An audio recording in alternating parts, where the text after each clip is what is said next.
ಸಡನ್ನಾಗಿ fresh up ಆಗಿ ಎದ್ದು ವಿಡಿಯೋ ಮಾಡೋಕ್ಕೆ ಸ್ಟಾರ್ಟ್ ಮಾಡಿದ್ದೀನಿ. ಗೊತ್ತಿಲ್ಲ ಏನು ಮಾಡ್ತೀನಿ ಅಂತ. ಸೊ ರೆಡಿಯಾಗಿ ನಿಂತಿದ್ದಾಳೆ ಅವಳು ಊರಿಗೆ ಹೋಗೋಕ್ಕೆ.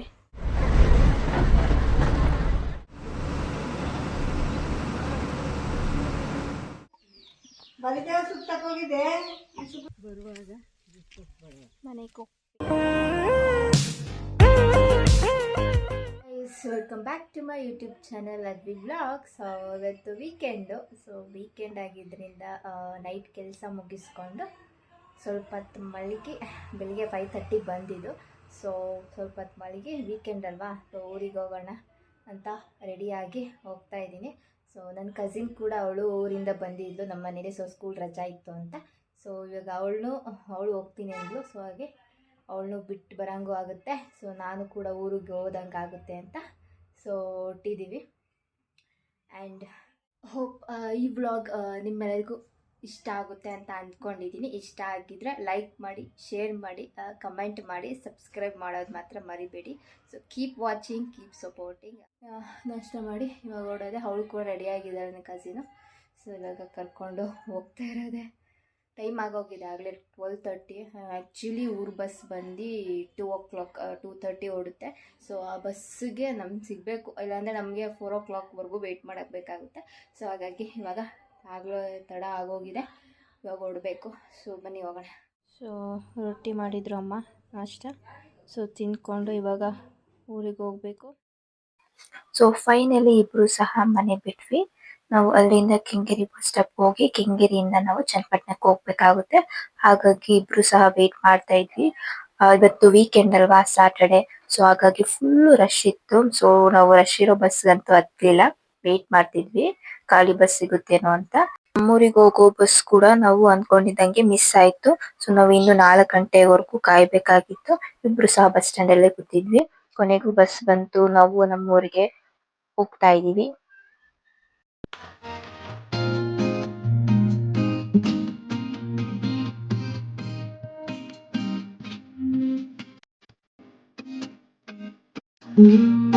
ಸೊ ಫೈನಲಿ ನಮ್ಮೂರಿಗೆ ನಾವು ರೀಚ್ ಆದ್ವಿ.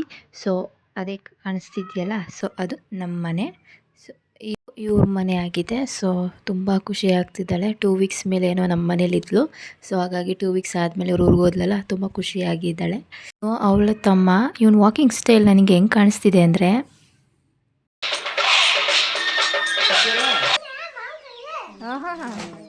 ಫೈನಲಿ ಊರಿಗೆ ಬಂದ್ವಿ. ವೀಕೆಂಡ್ ಅಲ್ವಾ, ಸೊ ಫುಲ್ಲು ರಶ್ ಇತ್ತು. ಸೊ ಕೊನೆಗೆ ಊರಿಗೆ ಬಂದ್ವಿ. ನೋಡ್ಬೋದು, ಆಗಲೇ ಕ್ಲಿಪ್ಪಿಂಗ್ಸ್ ತೋರಿಸಿದ್ನಲ್ಲ, ಸೊ ಅದು ಅವ್ರ ಮನೆ. ಸೊ ಅವ್ರ ಮನೆಗೆ ಅವಳು ಹೋದ್ಲು, ನಮ್ಮ ಮನೆಗೆ ನಾನು ಬಂದೆ. ಸೊ ಇದು ಅಮ್ಮ ಅವ್ರ ಮನೆ, ಅಂದರೆ ಅಮ್ಮ ಅವ್ರ ಅಪ್ಪ ಮನೆ. ಅಮ್ಮ ಅವ್ರ ಅಪ್ಪನ ತಂಗಿ ಮನೆ ಆ ಕಡೆ, ತಮ್ಮನ ಮನೆ ಪಕ್ಕದಲ್ಲಿ, ಈ ಕಡೆ ಎಲ್ಲ ರಿಲೇಷನ್ಶಿಪ್ಪೇ ಇರೋದು ಪಕ್ಕದಲ್ಲೇ. ಸೊ ಅವ್ರ ತಂಗಿ ಮೊಮ್ಮಗಳು ಅವಳು. ಒಬ್ಬರನ್ನ ತುಂಬ ಮಿಸ್ ಮಾಡ್ಕೊತಿದ್ದೀವಿ. ಅದು ಅಮ್ಮ ಅವರಪ್ಪ, ಅಂದರೆ ಯೂಶ್ವಲಿ ನಾನು ಕೂಡ ಅಪ್ಪ ಅಂತಲೇ ಕರೆಯೋದು. ತುಂಬ ಮಿಸ್ ಮಾಡ್ಕೊತಿದ್ದೀವಿ ನಾವು, ಯಾಕಂದರೆ ಇಲ್ಲ ಖಾಲಿ ಅನಿಸ್ತೈತೆ ಮನೆ. ಅವ್ವ ಒಬ್ಬರೇ ಇರೋದು.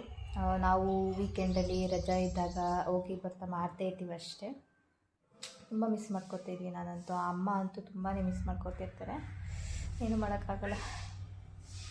ಓಕೆ, ಸೊ ಫೈನಲಿ ಊರಿಗೆ ಚದಿ. ಇದು ನಮ್ಮ ಮನೆ.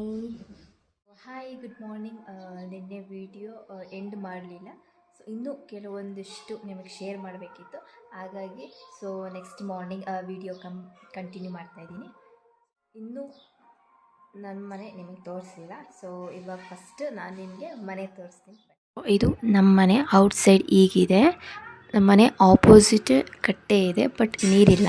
ಸಮ್ಮರ್ ಅಲ್ವಾ, ಹಾಗಾಗಿ ಸಮ್ಮರ್ನಲ್ಲಿ ಇಳಿಯತ್ತೆ, ಮಾನ್ಸೂನ್ ಬಂದ ಕೂಡಲೇ ಹೆಚ್ಚತ್ತೆ.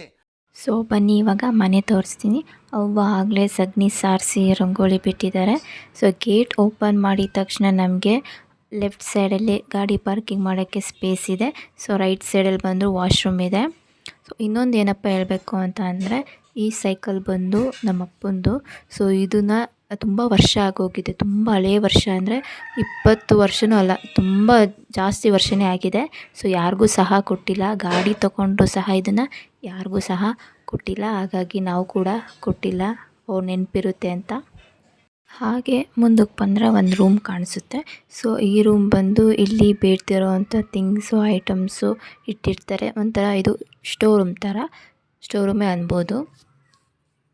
ಅದ್ರ ಪಕ್ಕದಲ್ಲಿ ಮೇನ್ ಡೋರ್ ಇರೋದು. ಸೊ ಮೇನ್ ಡೋರ್ ಓಪನ್ ಮಾಡಿದ ತಕ್ಷಣ ನಮಗೆ ಫಸ್ಟ್ ಸಿಗೋದೆ ದೊಡ್ಡದಾಗಿರೋವಂಥ ಹಾಲ್ ಸಿಗುತ್ತೆ. ಫಸ್ಟು ನೋಡ್ಬೋದು ಇಲ್ಲಿಂದ ಅಲ್ಲಿವರೆಗೂ ದೊಡ್ಡದಾಗಿದೆ.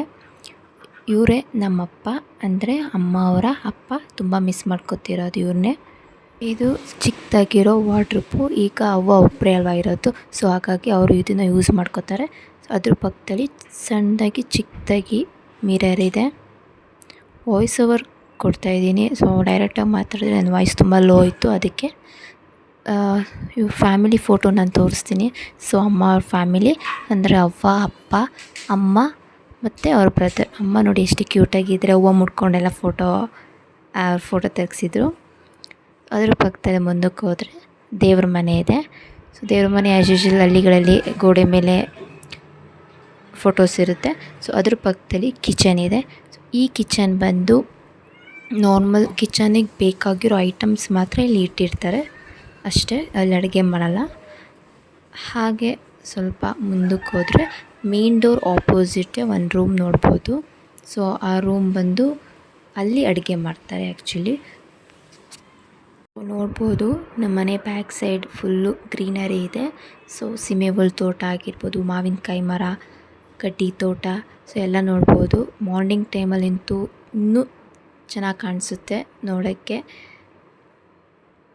ಹಾಗೆ ಮುಂದಕ್ಕೆ ಹೋದರೆ ನೀರು ಮನೆ ಸಿಗುತ್ತೆ. ಸೊ ನೀರು ಮನೆ ಅಂದರೆ ಹಳ್ಳಿಗಳಲ್ಲಿ ಸ್ನಾನದ ಮನೆನ ನೀರು ಮನೆ ಅಂತ ಹೇಳ್ತಾರೆ. ಸೊ ಇದು ಇನ್ನೊಂದು ಡೋರು. ಸೊ ಯೂಶ್ವಲಿ ಹಳ್ಳಿಗಳಲ್ಲಿ 2 ಡೋರ್ ಇರುತ್ತೆ, ಒಂದು ಅದು, ಇದೊಂದು. ಸೊ ಆಚೆ ನೋಡ್ಬೋದು, ಆಚೆ ಬಂದು ಈ ಥರ ಇದೆ. ಸೊ ಇದು ನಮ್ಮ ಹಳ್ಳಿ ಮನೆ. ಆಚೆ ತುಂಬ ಬಿಸಿಲಿದೆ, ಹೋಗೋಕ್ಕಾಗ್ತಿಲ್ಲ. ಈ ಶೆಕೆಲಂತೂ ಹೋಗೋಕ್ಕಾಗಲ್ಲ. ಸೊ ಹಾಗಾಗಿ ಸ್ವಲ್ಪ ಹೊತ್ತು ರೆಸ್ಟ್ ಮಾಡಿ ಆಮೇಲೆ ನಾನು ನಿಮಗೆ ನಮ್ಮ ತೋಟ ಆಗಿರ್ಬೋದು, ನಮ್ಮ ತೋಟದಲ್ಲಿ ಏನೇನು ಇರ್ಬೋದು ಅನ್ನೋದು ನಾನು ನಿಮಗೆ ಶೇರ್ ಮಾಡ್ತೀನಿ. ಸೊ ಈಗ ಸ್ವಲ್ಪ ಹೊತ್ತು ರೆಸ್ಟ್ ಮಾಡಿ ಆಮೇಲೆ ನಾನು ನಿಮ್ಗೆ ಸಿಗ್ತೀನಿ. ಓಕೆ, ಸ್ವಲ್ಪ ಹೊತ್ತು ರೆಸ್ಟ್ ಮಾಡಿ ಎದ್ದು ಅವ್ವ ಎಲ್ಲ ಕ್ಲೀನ್ ಮಾಡಿದರು. ಸೊ ನಾನು ಕೂಡ ಫ್ರೆಶ್ ಅಪ್ ಆಗಿ ಪೂಜೆ ಮಾಡಿದೆ. ಇವರು ನಮ್ಮ ಮಾಮ. ಸೊ ಇವರು ಕೂಡ ವೀಕೆಂಡು ರಜಾ ಇದ್ದಾಗ ಬಂದು ಹೋಗ್ತಾ ಇರ್ತಾರೆ. ಸೊ ಇವ್ರಿಗೆ ಏನು ಬೇಕು ಅದೆಲ್ಲ ತೊಗೊಂಡು ಹೋಗ್ತಾರೆ. ಕರಿಬೇವು ಹಾಕಿದ್ರು ಅವ್ವ, ಸೊ ಹಾಗಾಗಿ ಕರಿಬೇವು ಕಿತ್ಕೊಂಡು ಹೋಗ್ತಿದ್ದಾರೆ. ಸೊ ಫೈನಲಿ ಫ್ರೆಶ್ ಅಪ್ ಆಗಿ ಅಮಾವಾಸ್ಯೆ ಇವತ್ತು ಪೂಜೆ ಕೂಡ ಆಯಿತು. ಇವಾಗ ತೋಟಕ್ಕೆ ಹೋಗಬೇಕು ಮಾವಿನಕಾಯಿ ಕಿತ್ಕೊಬರೋಕ್ಕೆ ಅಮ್ಮ ಹೇಳಿದ್ದಾರೆ. ಸೊ ಹಾಗಾಗಿ ಮಾವಿನಕಾಯಿ ಕಿತ್ಕೊಬರ್ಬೇಕು. ಸೊ ನಾಳೆ ಹೋಗ್ತೀನಲ್ವ, ಹಾಗಾಗಿ ಮಾವಿನಕಾಯಿ ಕಿತ್ಕೊಬಂದು ಎಲ್ಲ ರೆಡಿ ಮಾಡ್ಕೊತೀನಿ. ಕಾಯಿ ಆಗಲಿ ಮಾವಿನಕಾಯಿ ಆಗಲಿ, ಸೊ ಎಲ್ಲ ರೆಡಿ ಮಾಡ್ಕೊಂಡೆ ನಾಳೆ ಹೋಗೋಕ್ಕೆ ಈಸಿ ಆಗುತ್ತೆ. ಇವರೇ ಅಮ್ಮ ಅವರ ಅಮ್ಮ. ಸೊ ನಮ್ಮವ್ವ ಲಕ್ಷ್ಮಮ್ಮ ಅಂತ ಹಾಯ್ ಮಾಡಿ. ಸೊ ಅವಾಗಿಂದ ವೀಡಿಯೋದಲ್ಲಿ ಪರಿಚಯ ಮಾಡಿಸಿಲ್ಲ, ಸೊ ಇವಾಗ ಪರಿಚಯ ಮಾಡಿಸ್ತಿದ್ದೀನಿ. ಇವರೇ ನಮ್ಮವ್ವ. ಸೊ ಫೈನಲಿ ತೋಟಕ್ಕೆ ಬಂದ್ವಿ. ಸೊ ಇದೆ ನಮ್ಮ ಮಾವಿನ ತೋಟ.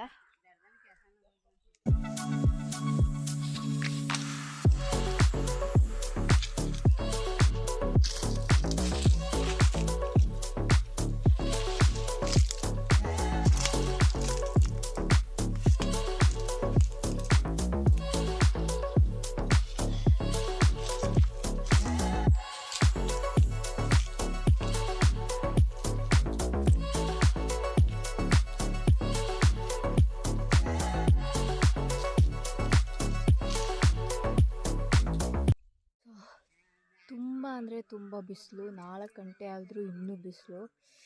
ಮೊದಲೇ ಕಪ್ಪು ನಾನು, ಇನ್ನೂ ಈ ಬಿಸಿಲಿಗೆ ತುಂಬ ಕಪ್ಪಾಗಿ ಹೋಗ್ತೀನಿ ಅಷ್ಟೇ.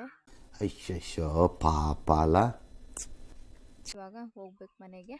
ಸೊ ಅಲ್ಲಿಂದ ನಾನು ಕಾಯಿ ತರೋಕ್ಕೆ ಯೂಶ್ವಲಿ ನಾನು ನಮ್ಮ ದೊಡ್ಡಪ್ಪನ ಮನೆಗೆ ಹೋಗೋದು, ಅಂದರೆ ಅಪ್ಪ ಅವರ ಅಣ್ಣನ ಮನೆಗೆ ಹೋಗಬೇಕು.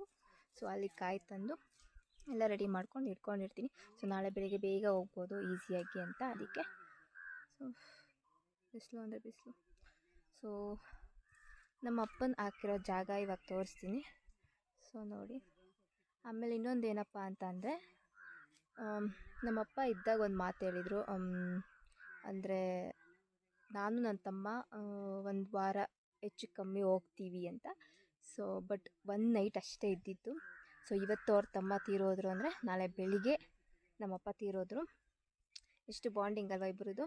ಅವರು ಹೇಳಿದ ಮಾತು ನಿಜ ಆಯ್ತಲ್ಲ ಅಂತ ನಮಗೆಲ್ಲರಿಗೂ ನಿಜವಾಗ್ಲೂ ಶಾಕ್ ಆಯಿತು. ಇನ್ಸಿಡೆಂಟ್ ಆದಮೇಲೆ ತೋರಿಸ್ತೀನಿ ಇವಾಗ ಅವ್ರ ಜಾಗ ಮತ್ತು ಅವ್ರ ತಮ್ಮನ ಜಾಗ ಹಾಕಿರೋ ಜಾಗ ತೋರಿಸ್ತೀನಿ. ಸೊ ಫೈನಲಿ ಮಾವಿನಕಾಯಿ ಕಿತ್ಕೊಂಡದಾಗಿದೆ. ಇವಾಗ ಮನೆಗೆ ಹೋಗಬೇಕು.